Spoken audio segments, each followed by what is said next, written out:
I am still, after all these years, trying to live and learning to cope with the chilling fact that it is not butter.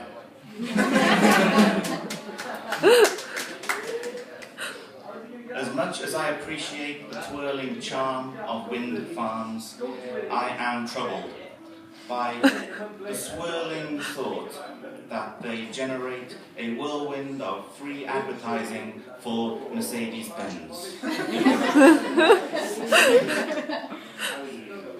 As a writer, I can't do anything without coffee. I can't even make coffee without coffee. My first cup of coffee in the day is awful, and then they gradually get better as the day goes along. So here's something rhythmic. I don't do anything rhythmic about coffee. Cool. I always wake up mad kind of tired. I need a coffee to function, and if I don't, I can't interact. It feels like the Witness Protection Act, isolated, writing with a pencil, then rubbing it out. Erasing all those words till they're gone. It's not a recent phenomenon, just a doubt I keep falling on like a sword. Slicing my abdominal region. It's like a Japanese suicide if I'm really not satisfied. If I'm really not satisfied, I'll just tear up the paper. Say, I'll write it tomorrow. Procrastinating behaviour. Feel the same? I don't blame you. So there's one thing I know, the same will happen tomorrow without my morning Kenko. Thank you.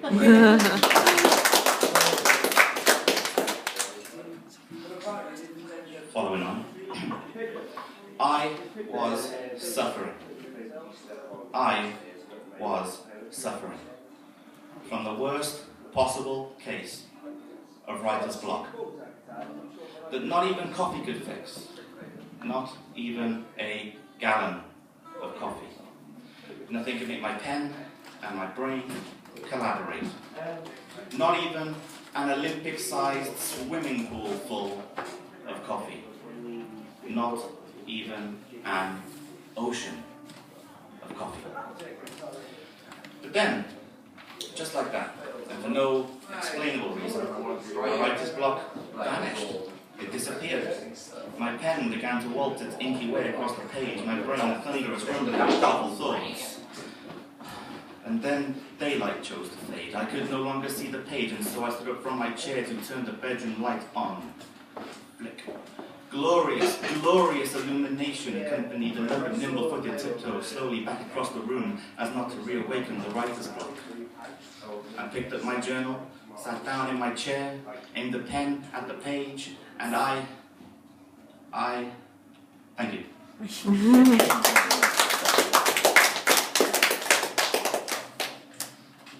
Astrotech. Isn't Astrotech great? Maybe if the budget stretches far enough for the next year, they can get some like Astro hay outside and some like Astro bunting and some Astro straw hay and some Astro cows, and then we can like milk their like Astro udders and get Astro milk, and then we can all like have a glass of Astro milk, and we can all sit around discussing plans to change the name of the festival to Astro Fest. That's not a poem, that's just me ad-libbing. Anyway, I've exhausted the use of the word astro now. So. Today, the world will watch a highly trained team of astro artists rocketing into space, leaving behind the world that they know for the very, very last time.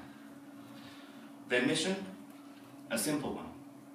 Paint a giant neon green face on the surface of the moon. And not just any old face. Oh no. A smiley one.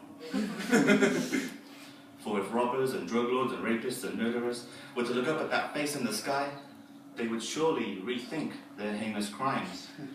At least, at night. Today, the world will watch a highly trained team of astro artists rocketing into space. Thank you.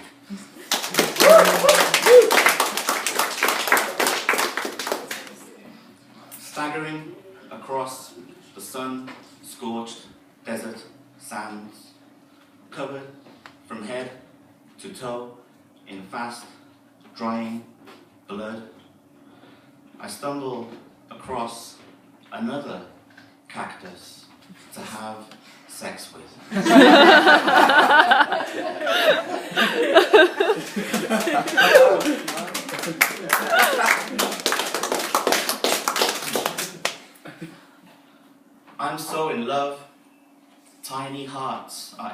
emanating from my skull.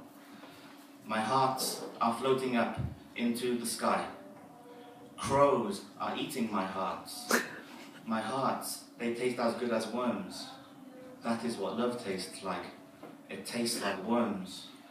Those worms wriggling around in your stomach, that's love. Thank you.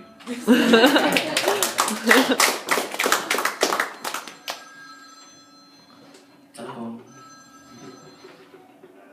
I would like to say that I flew through the air like an astronaut in 0G, but that would be an inaccurate description. See, it hurtled through the air like a corpse catapulted over castle walls. As it span, it sprayed the crowd with thick, white, creamy goodness. Behave. Security guards watched on helplessly as it flew over their heads and splattered against the leg of the orange, heavily baby-oiled, center-parted pop star. We ran away, but I will never forget the day that I threw a chalk ice at Peter Andre.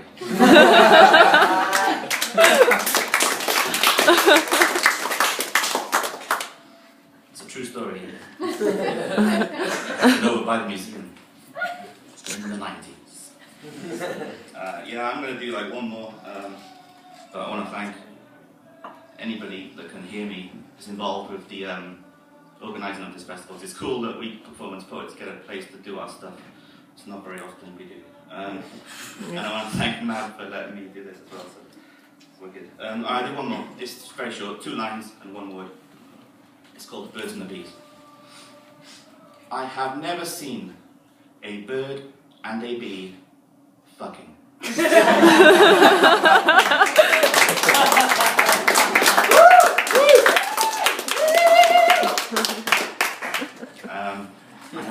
have to be the compere now. That was an encore, though. My job title has changed from poet to MC. Next up is a man with a book, a new book, sort of thing. I probably shouldn't have said that, but I have. His name's Johnny Giles, and he's amazing. See you all at Deloitte.